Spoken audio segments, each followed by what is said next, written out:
مکتب جو مدرسہ ہے جس سے ہمارے بچے کلمہ نماز سیکھیں گے، یہ ہمارے لیے اتنا ہی ضروری ہے جتنا ہماری زندگی کے لیے پانی ضروری ہے، جتنا ہماری زندگی کے لیے ہوا ضروری ہے، جتنا ہماری زندگی کے لیے آکسیجن ضروری ہے، اتنا ہی ضروری ہماری نسلوں کو دیندار بنانے کے لیے نماز روزہ کلمہ سیکھنا بھی ضروری ہے۔ اور اس کے لیے کیا ہے؟ مکتب ہے، مکتب میں پڑھنا ضروری ہے۔ آپ اپنے بچوں کو اسکول میں بھیجیے، کوئی نہیں منع کرتا ہے، کالج میں بھیجیے، کوئی نہیں منع کرتا ہے، آپ اچھے سے اچھے اسکول میں بھیجیے، لیکن آپ مکتب میں ضرور پڑھائیے، پہلے کلمہ سکھائیے، نماز سکھائیے، قرآن پڑھانا سکھائیے۔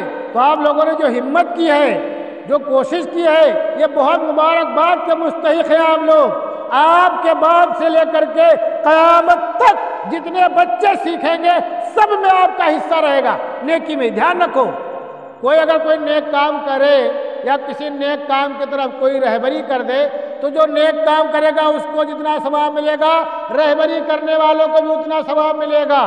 تو آپ لوگ جو بنیاد ڈال رہے ہو، جو مکتب کے تعلق سے آپ لوگ جو فکر مند ہو، سارے بھائیوں کا، ہماری ماؤں کا، بہنوں کا، بیٹیوں کا، بچوں کا، بڑوں کا، بوڑھوں کا، سب کا اس میں حصہ ہے۔ اور قیامت تک جب تک یہاں پڑھانے والا آتا رہے گا، جب تک بچے پڑھتے رہیں گے، اس وقت تک آپ کو انشاءاللہ ثواب ملتا رہے گا۔ اور مرنے کے بعد آپ کی قبر میں آپ کو انشاءاللہ اللہ تبارک و تعالیٰ کی طرف سے آپ کو انعام ملتا رہے گا۔ اور جو نسلیں سیکھیں گی، سیکھ کر کے نماز پڑھیں گی، روزہ رکھیں گی، حج و زکات کے تعلق سے عمل کریں گے، صدقہ خیرات کے تعلق سے عمل کریں گے، ماں باپ کی خدمت کے تعلق سے فکر مند رہیں گے، ان سب سے بھی آپ کو ثواب ملے گا۔ لیکن جو لوگ عمل کریں گے ان کے ثواب میں کٹوتی نہیں ہوگی۔ اللہ کے ہاں کمی نہیں ہے، دھیان رکھو، اللہ کے ہاں کمی نہیں ہے۔ نیک عمل کرنے والے کو جتنا ثواب مل رہا ہے وہی ثواب جن لوگوں نے اس نیک کام کے لیے کوشش کی، فکر کی، ان لوگوں کو بھی ملتا رہے گا۔ یہ بات دھیان رکھو، مرنے کے بعد انسان کے نیک عمل کا میٹر بند ہو جاتا ہے۔ میں نہیں کہہ رہا ہوں، سن لو، اللہ کے پیارے حبیب نے ارشاد فرمایا، اذا مات الانسان انقطع عملہ، جب کوئی انسان مر جاتا ہے تو اس کے عمل کا سلسلہ ختم ہو جاتا ہے، ٹوٹ جاتا ہے، الا من ثلاث، لیکن تین چیزیں ایسی ہیں کہ جس کی وجہ سے نیک عمل کا سلسلہ یعنی ثواب کا سلسلہ، نام اعمال میں نیکیوں کا سلسلہ، اللہ کے اعمال کا سلسلہ قائم اور باقی رہتا ہے اور قیامت تک باقی رہتا ہے۔ وہ کس طریقے سے؟ آپ نے فرمایا صدقۃ جاریہ، کوئی صدقہ جاریہ ہو گیا، کسی نے مدرسہ بنوا دیا، مسجد بنوا دی، یا کنواں کھودوا دیا لوگوں کو پانی پینے کے لیے، یا نل لگوا دیا پانی پینے کے لیے، یہ کیا ہو گیا؟ صدقہ جاریہ ہو گیا۔ اب یہ نہیں کہ بات پورا مدرسہ اکیلے بنوا دے، طاقت نہیں تو پوری مسجد اکیلے بنوا دے تو بہت مشکل ہوگا۔ ہم جیسے غریب لوگ کیا کر سکتے ہیں؟ پوری مسجد بنوا سکتے ہیں؟ پورا مدرسہ بنوا سکتے ہیں؟ نہیں۔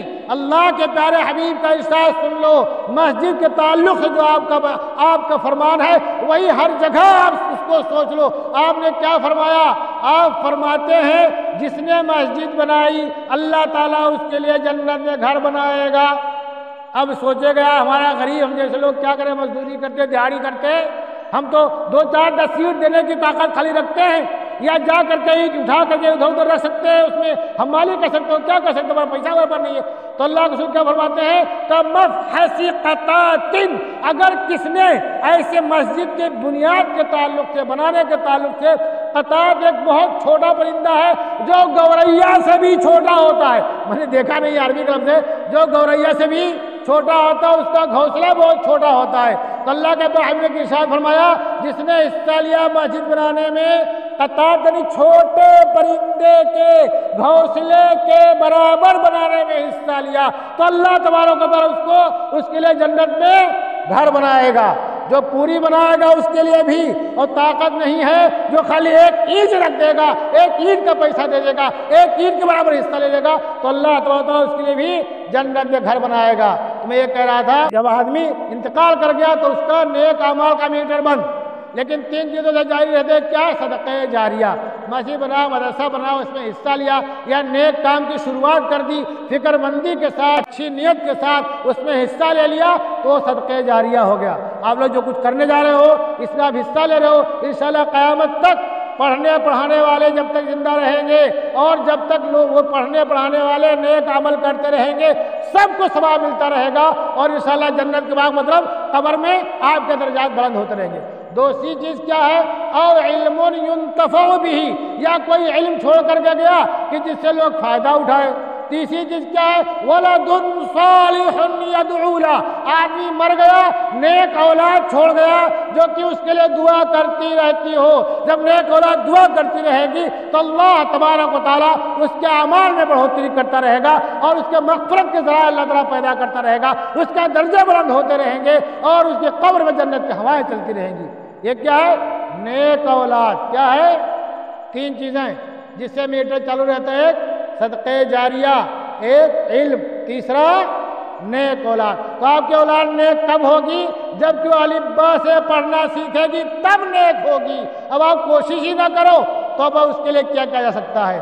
تو آپ میں یہ کہنا چاہتا ہوں دنیا میں جو رہنا ہم کو ہے تھوڑے دن ہے، اور اس کے بعد ایک لمبی زندگی عالم برزخ ہے، پھر جو ہے جنت و جہنم ہے، وہ ہمیشہ ہمیشہ کی زندگی ہے۔ تو آخرت کی فکر کرو، آخرت کی فکر کرو، اپنے نونہالوں کو اور بچوں کو کلمہ سکھانے کی، عربی سکھانے کی اور قرآن سکھانے کی کوشش کرو۔ اس میں ہمارے بڑے بوڑھوں کی کوشش رہے گی، ان کا حکم رہے گا، لیکن ہماری بہنوں کا، ہماری ماؤں کا، ہماری بیٹیوں کا حصہ زیادہ رہے گا۔ اس واسطے گھر سے تیار کر کے وہی بھیجیں گی۔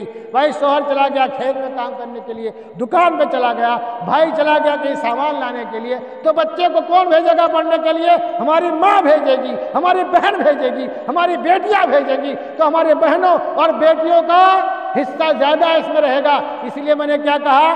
ماں کا درجہ بلند ہے باپ کے مقابلے میں۔ میں نہیں کہہ رہا ہوں، اللہ کے رسول نے ارشاد فرمایا، سمجھ گئے آپ؟ تو کیا دعا کرتا ہے جوان ہونے کے بعد؟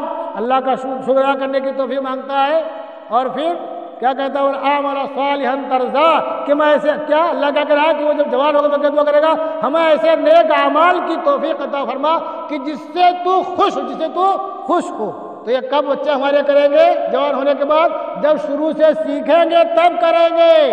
ہم بڑا ہونے کا انتظار مت کریں۔ بچہ جب بولنے لگے اس کو کلمہ سکھاؤ، چلنے پھرنے لگے مکتب میں بھیجو۔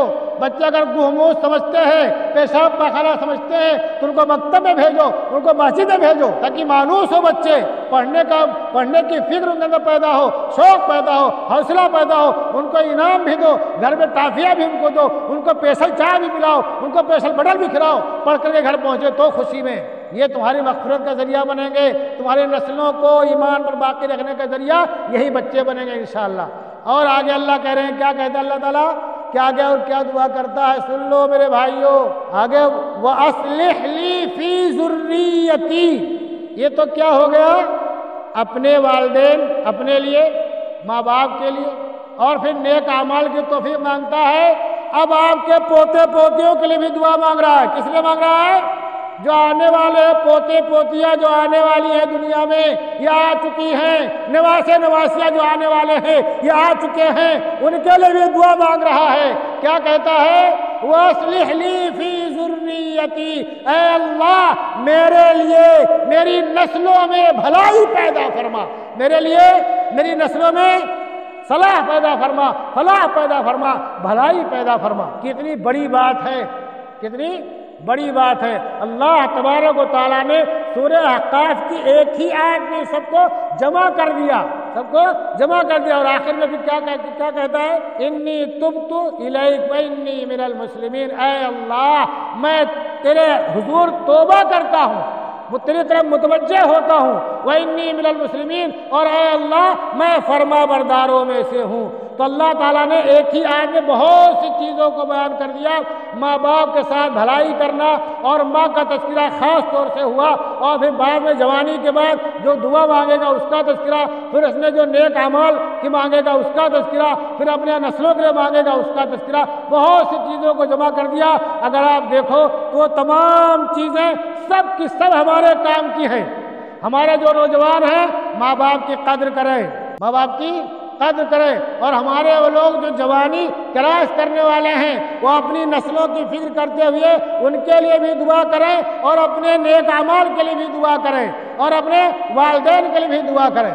اور وہ لوگ جو کہ ابھی پرورش و برداشت کرنے میں لگے ہوئے ہیں وہ اپنی نسلوں کی فکر کرتے ہوئے ان کو مکتب میں مدرسے میں بھیجنے کی فکر کریں تاکہ ہماری نسلیں جوان ہو کر کے نیک بنے، صالح بنے اور ہماری خبر گیری کرنے والے بنے، ہمارا خیال کرنے والا بنے، اللہ اس کے رسول کا حق پہچاننے والا بنے۔ تو یہ تمام چیزیں جو ہیں، یہ تمام چیزوں میں ہم سب کے لیے کیا کہتے ہیں، اللہ تبارک و تعالیٰ کی طرف سے گویا کہ ایک حکم ہے جس کو بجا لانا ہم پر لازم ہوتا ہے۔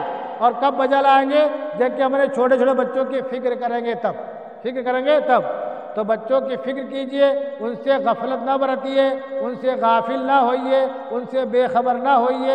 یہی بچے کل جوان ہوں گے اور پرسوں یہی بچے بوڑھے ہوں گے، یہی بچے ماں اور باپ بنیں گے آگے چل کر کے۔ اگر ہمارے یہ بچے نیک رہے تو انشاءاللہ ہماری بھی دنیا آخرت بنے گی، ہمارے بچوں کی اور نسلوں کی دنیا آخرت بنے گی۔ اگر ہم سے چوک ہو گئی اور ہمارے بچے نیک نہ بن پائے، نماز روزہ نہ سیکھ پائے، کلمہ نہ سیکھ پائے، حج زکات نہ جان پائے، صدقہ خیرات نہ جان پائے، اللہ اور اللہ کے پیارے حبیب کو نہ جان پائے، تو پھر یہ نسلیں آگے چل کر کے کیا کریں گی؟ یہ ویران ہوں گی تو اس کو وبال ہم پر بھی آئے گا، پھر ان کی نسلیں بھی ویران ہوں گی، اس کو وبال بھی ہم پر آئے گا۔ تو اللہ تبارک و تعالیٰ سے آپ حضرات دعا کیجئے، میں بھی دعا کرتا ہوں کہ اللہ تعالیٰ آپ لوگوں کے اس مقصد میں آپ لوگوں کو کامیابی عطا فرمائے، اور آپ لوگ جو حصہ لے رہے ہو اللہ تعالیٰ اس کی وجہ سے آپ لوگوں کو برکت سے نوازے، مال میں برکت اور اولاد میں برکت۔ مال میں برکت کیا ہے کہ آپ کا کوئی کام رکے نہ، اولاد میں برکت کیا ہے؟